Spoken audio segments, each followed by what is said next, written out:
I've just started a little bit listening to Mundukya Karika by Gaudapada, and where he basically, in a way, says that this world, whatever we're seeing, is not real. You've mentioned a lot about that we know that dream is not real, but to still believe that this waking stage, like us talking right now, or the fact that I can touch this table here and I would get hurt by the material, that is not real. So if you can just briefly explain that.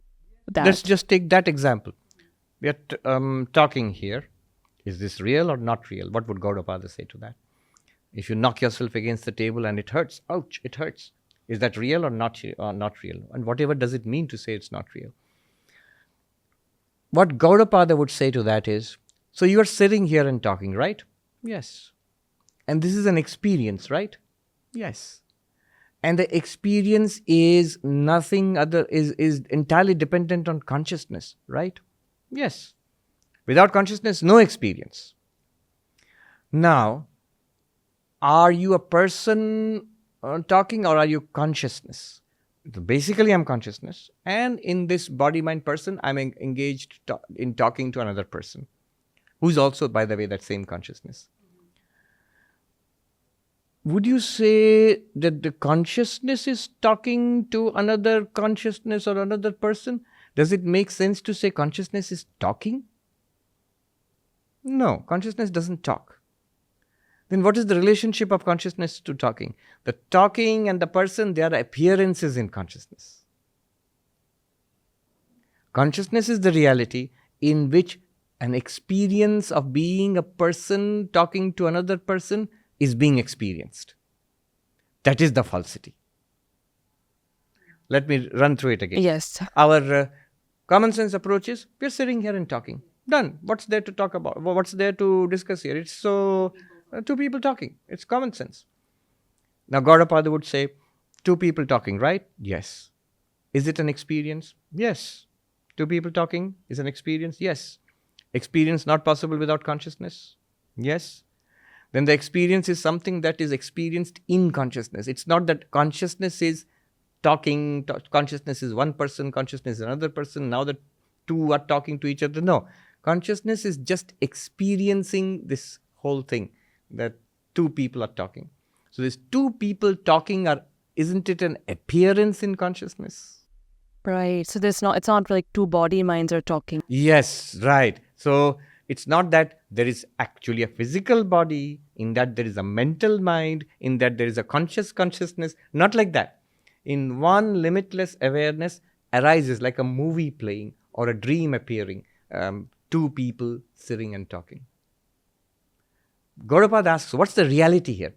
Is the reality a table, or is it that I am seeing the table? Is that a better description? I am seeing the table. But I am seeing the table. Is it possible without consciousness? No. So isn't it that consciousness is experiencing this, I am seeing a table? This is arising in consciousness. This arising nature of things is called unreality. Just like in a movie, technically the actors, what they're doing is real, but in reality, it's not real. You're just watching a movie that's fake. As far as the movie goes, yes, there are cops and robbers and there are car chases and space battles and everything. But really what's there? It's a screen and light and pictures. Therefore, we say it's a movie, it's not real. But it's almost the same thing here.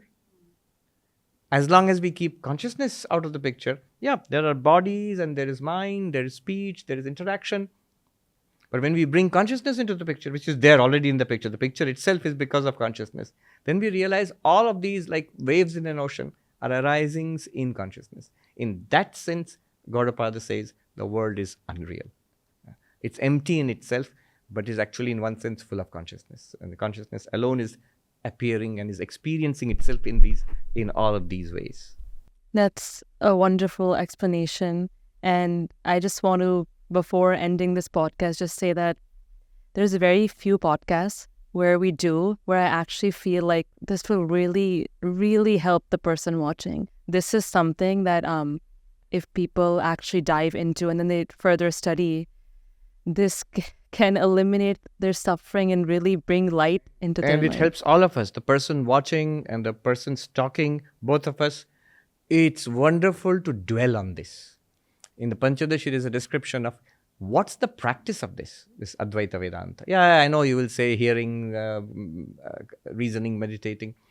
But the author of Panchadashi, that Advaita text, he says, Tat kathanam tat chintanam parasparam tat prabodhanam etad eka paratvam hi brahmabhyasam vidurbhuta. What does that mean?